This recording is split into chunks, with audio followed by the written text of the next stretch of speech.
Hello, this is your favorite social commentator's favorite social commentator, Joseph Reeves, with another video.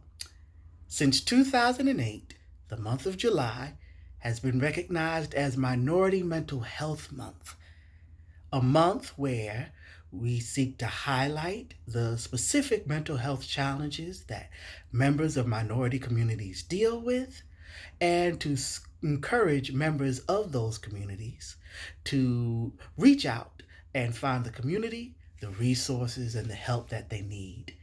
And I just wanted to take time as July comes to a close to speak as a Black queer Christian individual about my own dark night of the soul.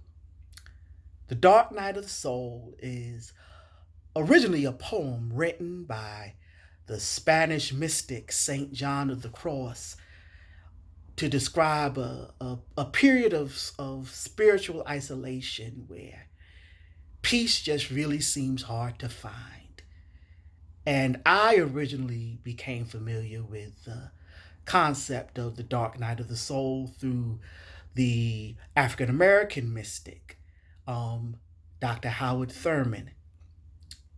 And as I was walking this evening, it just hit me that for past couple of months, for the first time in my life, I've really been in a dark night of the soul.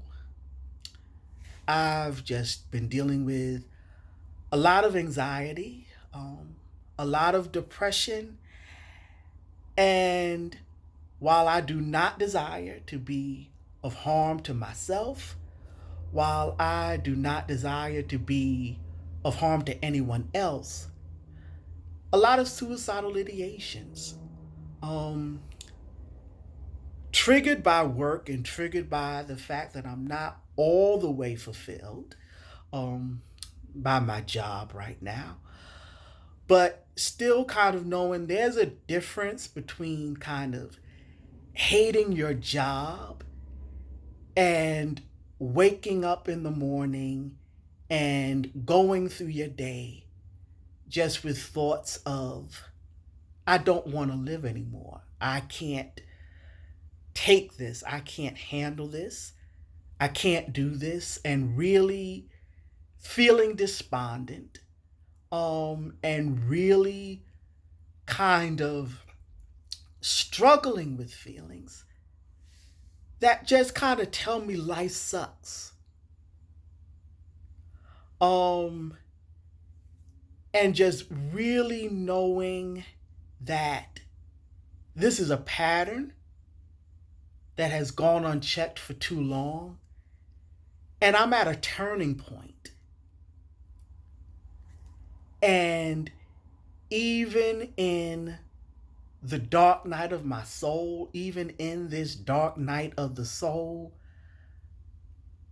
where I'm kind of like experiencing these ideations and kind of like these really dark thoughts, I'm able to take hope, I'm able to take encouragement, and I'm guided and I'm sustained because I know this dark night of the soul is coming into my life because things need to be brought to the surface, things need to be dealt with, things need to be addressed in order for me to go to my next level. Because I've been in a night season for a long time, a very long time, and I can sense morning breaking and I can sense the fog lifting in my life. And I know that this dark night of the soul is coming as kind of like a moment of reckoning. And this dark night of the soul is being orchestrated by God because God is just saying in this moment, we got to handle these vices. We got to handle these triggers. We got to address these traumas. We got to get over this procrastination. We got to get over this fear because I'm getting ready to bring you into your wealthy place. I'm getting ready to bring you into your place of prosperity. I'm getting ready to make your wildest dreams come true. But if we don't handle these things and if we don't rip these weeds out at the root, when I take you to the next level, your wealthy place will end up killing you. And even in this dark night of the soul, there's been hope, right? Vision boarding helps me. My church family helps me. My devotional time helps me. Finding little moments of joy. Like this little boy waved at me today, and that was just a moment of joy where I just got to experience, pure innocence and pure light. But also reaching out, and not just therapy, but also reaching out to start the process finally of seeing if I need to be assessed for psychiatric medication.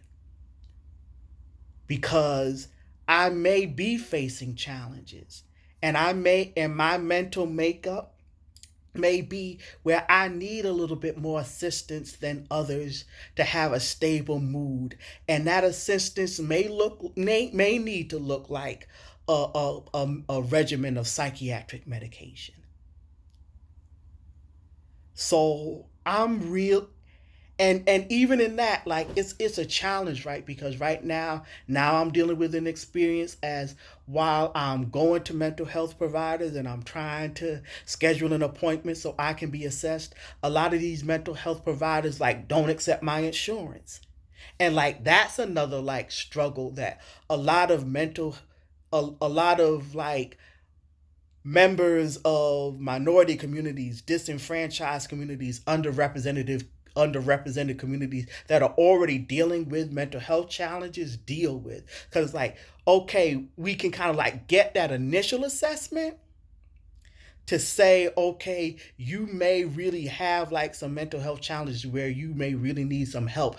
But then having to like navigate the actual like mental health care industry can also be triggering to our mental health challenges.